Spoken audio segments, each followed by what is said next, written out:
Poland just lost its grip on Europe's biggest trade artery. A new route is rising across the Caspian Sea, and it could strip away $300 million a year from one of the continent's most strategic choke points. This isn't just about trains, it's about who controls the future of global commerce. Imagine waking up one morning to discover that the highway running through your backyard, the one that made your town wealthy, that brought jobs, investments, and global attention, has just been rerouted. That's exactly what's happening to Poland right now. For over a decade, Poland sat at the crossroads of one of the most important trade corridors on Earth, the China-Europe Railway Express. Billions of dollars in goods pass through its borders every year. Logistics giants set up warehouses on Polish soil. The country collected hundreds of millions in transit fees, customs revenues, and infrastructure charges. But in September 2025, everything changed. Poland closed its border with Belarus for 13 days during a massive Russian military drill. More than 200 freight trains were left stranded. Nearly $1 billion in cargo sat motionless at the frontier. And suddenly, the world realized something dangerous. A single country could shut down the entire land bridge between Asia and Europe. China took note, so did Kazakhstan. And now, they're building something that could change everything. To understand what's at stake, we need to go back to where it all began. The China-Europe Railway Express didn't just appear overnight. It took years of planning, diplomacy, and infrastructure coordination across 15 countries. The first train rolled out in 2011. It was called the Eurasian line, connecting the Chinese city of Chongqing to Duisburg, Germany. Back then, it was more of an experiment than a revolution. The route was slow, inefficient, and plagued by logistical chaos. But everything changed in 2013 when China launched the Belt and Road Initiative. Suddenly, there was political will, enormous funding, and a vision to connect Asia and Europe by land in ways not seen since the ancient Silk Road. By 2016, the rail networks of countries spanning from China to Germany had been integrated. Customs procedures were streamlined, border crossings were upgraded, and the China-Europe Railway Express became a fully operational international freight corridor. The main route? Simple, but powerful. Cargo leaves western China, crosses into Kazakhstan, enters Russia, passes through Belarus, then enters Poland, the gateway to Europe. From there, goods are distributed across the European Union and beyond. By 2025, this network was running over 20,000 train services annually, moving more than 3 million 20-foot equivalent units of cargo. That's everything from electronics and machinery to textiles and automotive parts. The economic value? Tens of billions of dollars flowing through this single artery every year. Poland became the undisputed king of this corridor. Between 85% and 90% of all China-Europe freight trains passed through Polish territory. International logistics companies flocked to Warsaw and Lodz. New warehouses, distribution centers, and freight terminals sprouted across the country. Transit fees alone brought Poland around $500 million annually. Add in track usage fees, customs charges, cargo handling, and warehousing, and that number swelled to an estimated $1.2 billion a year.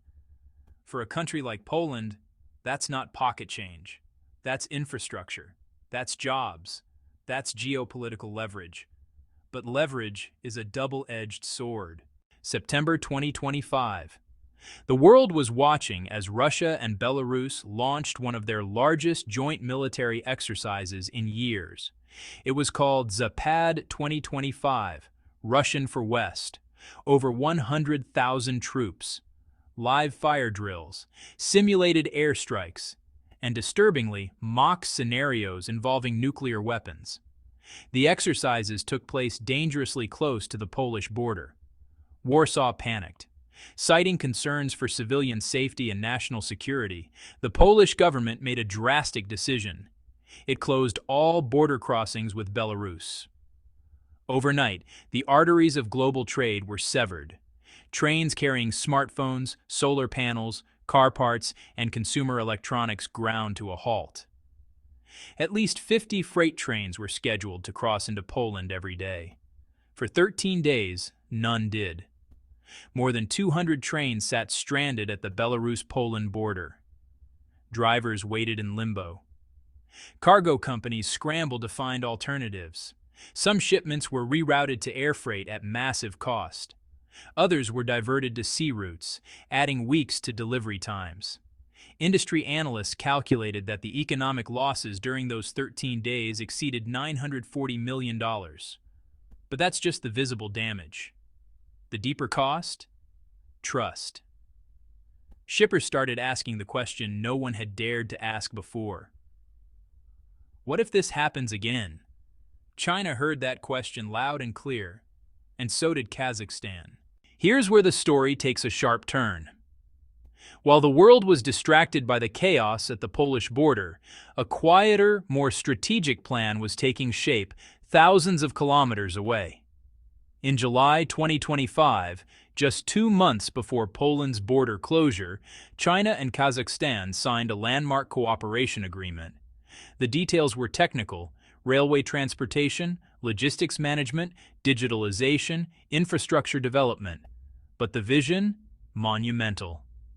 At the heart of this agreement was a plan to build and operationalize the Trans-Caspian International Transport Corridor, a route that the world would soon come to know as the Middle Corridor. This wasn't a new idea. Turkey had floated a similar concept back in 2008, calling it a strategic route to link Asia and Europe through the South Caucasus. But back then, Turkey lacked the money, technology, and regional cooperation to make it work. The plan fizzled. Now, with China's backing and Kazakhstan's determination, the Middle Corridor is being resurrected, and this time, it's real. Here's how it works.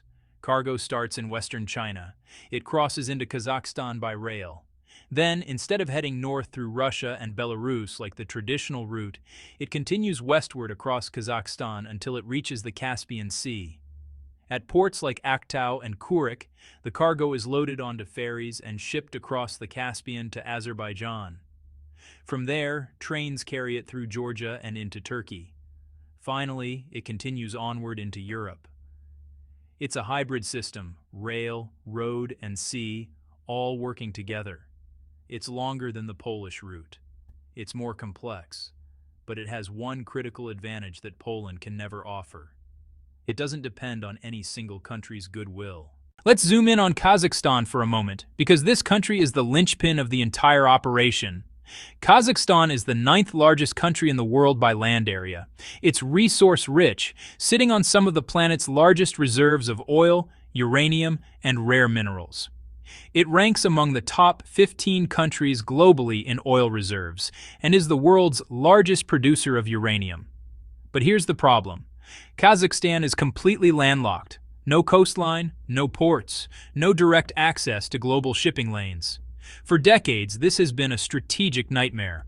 Every barrel of oil, every ton of uranium, every shipment of grain has to pass through a neighboring country to reach international markets.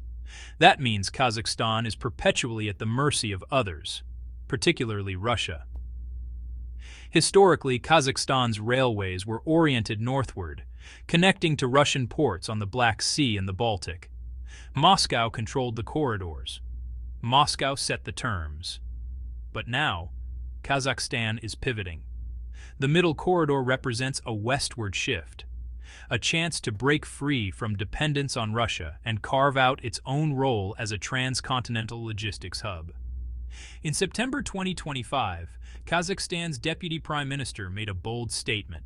In the coming years, the volume of Chinese cargo moving through Kazakhstan would increase from 4.5 million tons to 10 million tons.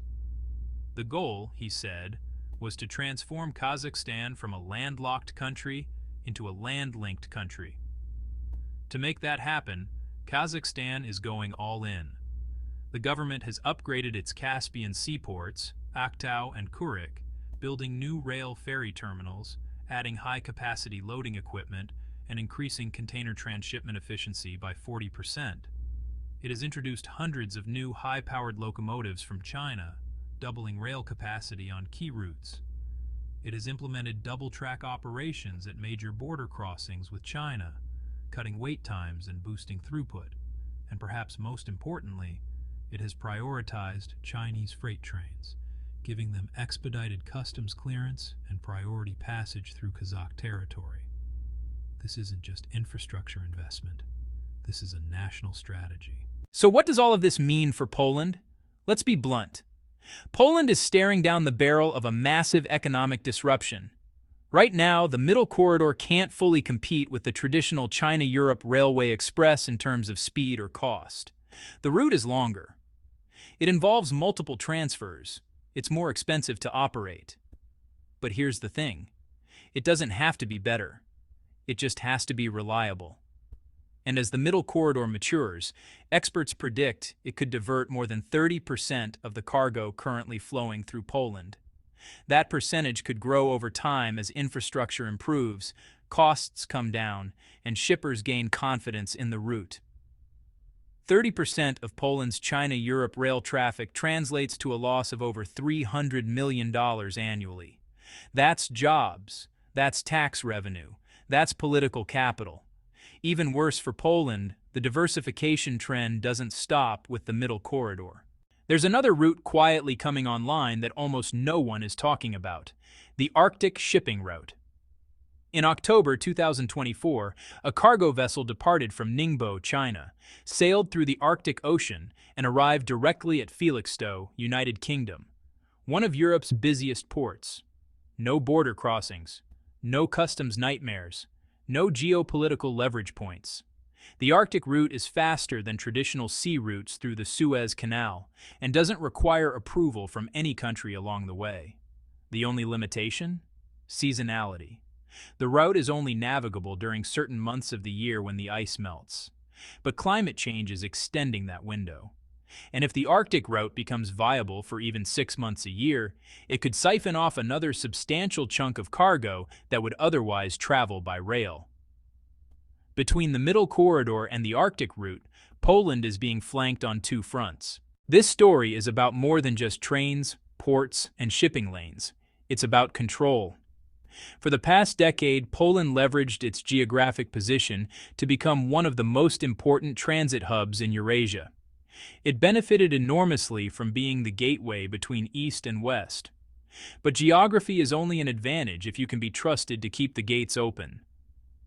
When Poland closed its border for 13 days in September 2025, it sent a signal, intentionally or not, that it was willing to use its position as a weapon. And in the world of global logistics, unreliability is unforgivable. China's response wasn't emotional, it was strategic. Instead of protesting, complaining, or negotiating, China simply began building alternatives. The Middle Corridor, the Arctic route, new partnerships with Kazakhstan, Azerbaijan, Georgia, and Turkey. This is classic Chinese statecraft. When blocked, go around. And the message is clear. No single country will ever again hold veto power over China's access to European markets. So where does this leave us?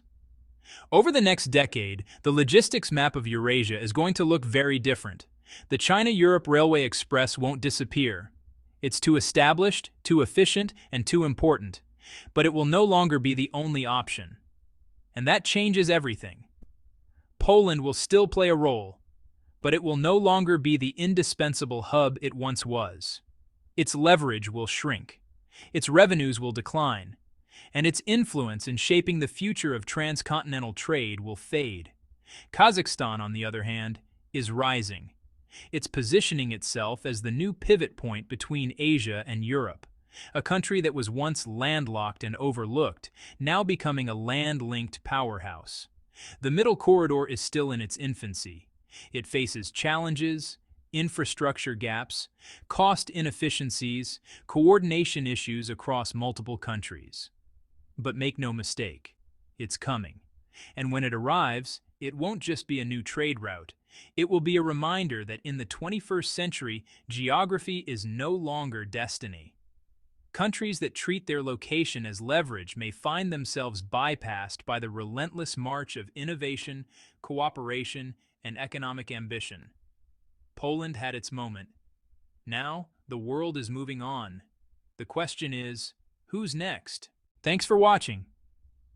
If this story opened your eyes to how global trade is being quietly redrawn behind the scenes, hit that subscribe button and turn on notifications. We're tracking the shifts in power, economics, and strategy that mainstream media often misses. Drop a comment below. Do you think Poland can recover its position, or is the middle corridor the future? Let's discuss. See you in the next one.